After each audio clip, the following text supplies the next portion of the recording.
নমস্কার বন্ধুরা, আমি ঢেঁড়স আলু লম্বা লম্বা সাইজের কেটে নিয়েছি। তারপর কড়াই বসিয়ে দিয়ে দিলাম তেল, দিয়ে গোটা জিরে ফোড়ন দিয়ে দিলাম ঢেঁড়স আলু ঢেলে কয়েকটা কাঁচা লঙ্কাও চিড়ে দিয়েছি। পরিমাণ মতো লবণ হলুদ দিয়ে ভালো করে নাড়াচাড়া করে ঢেকে রাখলাম।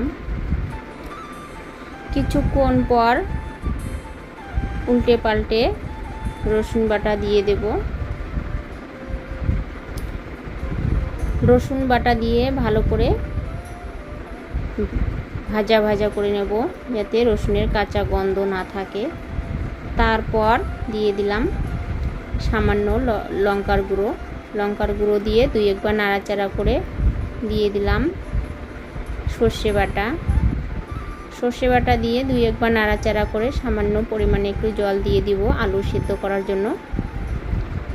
জল দিয়ে আমি নাড়াচাড়া করে ঢেকে রাখলাম।